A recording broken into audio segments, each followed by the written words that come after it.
स्वागत है आप सभी का हमारे YouTube चैनल लैपटॉप 07 पे। और आज हमारे साथ बहुत ही खास मेहमान जुड़ रहे हैं ओ प्लस हार्ट सेंटर से।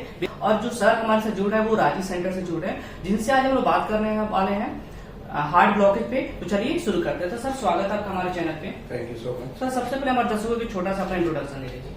मैं डॉक्टर सनोज राज, हमारा ओ प्लस हार्ट सेंटर के नाम से हमारे ऑल इंडिया में मोर देन 40 सेंटर्स है, जहाँ पे हम नॉन इन्वेसिव कार्डियक ट्रीटमेंट देते हैं, जिसमें हार्ट ब्लॉकेज या हार्ट फेलियर या एंजाइना वाले पेशेंट को विदाउट सर्जरी हमारे यहाँ ट्रीटमेंट होती है। सर सबसे पहले आपसे हम लोग जानेंगे हार्ट ब्लॉकेज क्या है और इसके लक्षण और शुरुआती कारण क्या है।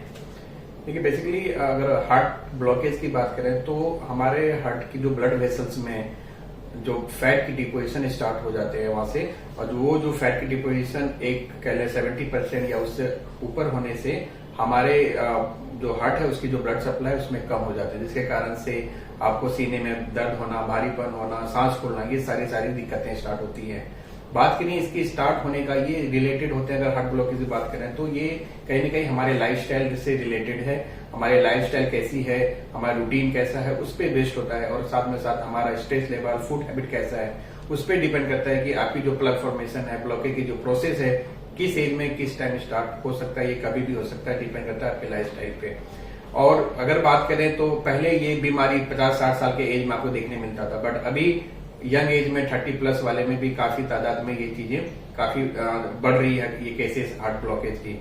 तो कहीं ना कहीं हमारा जो लाइफस्टाइल है वो उसमें जो एडवांस टेक्नोलॉजी आने के कारण से, या फिर हमारे लैक ऑफ फिजिकल एक्टिविटी होने के कारण से ये सारी दिक्कतें बढ़ी हैं। सर हम बात करें बिना सर्जरी के, क्या हार्ट ब्लॉकेज को दूर कर सकते हैं? ये डिपेंड करता है हार्ट की ब्लॉकेज किस ब्लड वेसल्स में कितना % है और कितना सीवियरिटी है। ये ट्रीटमेंट जो गाइडलाइन हम डिसाइड करते हैं पेशेंट की सिम्टम बेस पे, जो उसके हार्ट की ब्लड वेसल में जो ब्लॉकेज है उससे उनको कितनी परेशानियां हो सकती है, कितना % ब्लॉकेज है। अब ब्लॉकेज की बात करें, किसी को अगर 100% ब्लॉकेज है 2-3 ब्लड वेसल्स में, उनको बैठे बैठे एंजाइना है, तो उसके लिए हम अलग ट्रीटमेंट डिसाइड करते हैं। अगर किसी को 60-70% ब्लॉकेज है तो वो हम मेडिसिन के साथ साथ कुछ ऑल्टरनेटिव थेरेपी भी देते हैं, जिसके कारण से ब्लॉकेज को धीरे धीरे आप रिवर्स कर सकते हैं। तीसरा चीज, अगर ब्लॉकेज 40% है या 30% है तो मेडिसिन के साथ साथ हम लाइफस्टाइल देते हैं, जिससे कि आप ब्लॉकेज को रिवर्स कर सकते हैं। बट हाँ, ये डिपेंड करता है आपकी ब्लॉकेज की % कितनी है। हाँ, ये है कि आप हार्ट की ब्लॉकेज को बिना सर्जरी भी रिवर्स कर सकते हैं। सर जिन लोगों को हार्ट ब्लॉकेज है तो क्या वो हार्ट ब्लॉकेज के साथ अपना जीवन कंटिन्यू कर सकते हैं, जी सकते हैं? अभी मैंने बताया कि वो डिपेंड करता है उनकी सिवियरिटी पे। हम पेशेंट को सिम्टम्स को देखते हैं, उनकी तकलीफ कितनी होती है, हार्ट ब्लॉकेज से उनकी कितनी तकलीफ होती है। कुछ पेशेंट है जैसे 500 मीटर चलने में उनको परेशानी हो रही है, इट मीन्स कि उनकी कंडीशन वर्स्ट हो रही है। कोई किसी पेशेंट होता है बैठे बैठे उनको कहीं जाना होता है, या कुछ खा भी रहे तब भी उनको पेन होने लगता है, तो उस कंडीशन में उनको जो ट्रीटमेंट होती है उसकी अलग होती है। और कुछ ऐसे पेशेंट हैं जो उनको मेडिसिन देते हैं, फिर भी वो उनके कोई वॉकिंग में कोई प्रॉब्लम नहीं हो रही, आराम से 2 किलोमीटर चल पा रहे हैं, तो वो ज्यादा सेफ है। तो ये डिपेंड करता है पेशेंट हार्ट की ब्लॉकेज कितनी % है, उस बेसिस पे आप कितने सेफ हो और कंडीशन आगे कितनी वर्स्ट होती है, तब हम डिसाइड कर सकते हैं। बट ऐसा नहीं है, हार्ट की ब्लॉकेज पे बहुत लोग 10 साल 15 साल भी मेडिसिन पे रहते हैं, या ऑल्टरनेटिव ट्रीटमेंट से अपने आप को 10-15 साल आराम से वो अपने लाइफस्टाइल को सुधार के अच्छा रहते हैं वो। अगर हम बात करें, आजकल देखा जा रहा है नेट पे चाहे हर जगह हम देख रहे हैं, लोग सबसे ज्यादा सर्च कर रहे हैं कि बिना क्या मेडिसिन से हार्ट ब्लॉकेज ठीक कर सकते हैं।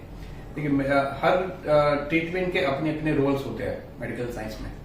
अगर मेडिसिन की बात करें, मेडिसिन से कह लें तो हार्ट ब्लॉकेज ठीक नहीं होती, बट हम उसकी रिस्क को कम करते हैं कि इन द फ्यूचर में जो हार्ट की ब्लॉकेज है उसकी जो प्रोग्रेस है वो थोड़ी कम हो, और इनकी जो रिस्क है कि हार्ट अटैक होने की वो पॉसिबिलिटी थोड़ा कम हो। बात रही कि हार्ट ब्लॉकेज को ट्रीटमेंट करने के, अभी मेडिकल साइंस ज्यादा डेवलप हो रही है कि हम कोशिश करते हैं कि विदाउट सर्जरी या और भी चीजों से हम कैसे हार्ट की ब्लॉकेज को कम ठीक कर सके या कम कर पाए। तो उसमें से एक जैसे ECP ट्रीटमेंट है नॉन इन्वेसिव, जो हमारे सेंटरों में हम देते हैं पेशेंट को। तो उससे भी हम जो रिसर्च है उसमें देखा गया है कि पेशेंट को मोर देन 90% बेनिफिट्स होते हैं, और उससे जो कंडीशन है वो रिवर्स हो जाती है। तो ऐसा है, बिना सर्जरी की पॉसिबिलिटी है, हम कर सकते हैं। सर जिन लोगों का हार्ट ब्लॉकेज है वो कैसे अपने पता करें कि उनको हार्ट ब्लॉकेज है, और इसके लिए कौन सा टेस्ट सबसे अच्छा होता है? देखिए, हार्ट ब्लॉकेज का अब तो अगर इन जनरल बात करें तो अगर आपकी फैमिली हिस्ट्री रही है तो एक बार अपना हार्ट की चेकअप जरूर कराएं, लॉन्ग हिस्ट्री रही है। दूसरा, अगर आप रिस्क फैक्टर में हो, सपोज आप डायबिटिक या हाइपरटेंशन पहले से मेडिकेशन में है, तो आपकी रिस्क की पॉसिबिलिटी है कि आपको आगे चल के माइट भी हार्ट की प्रॉब्लम हो सकती है।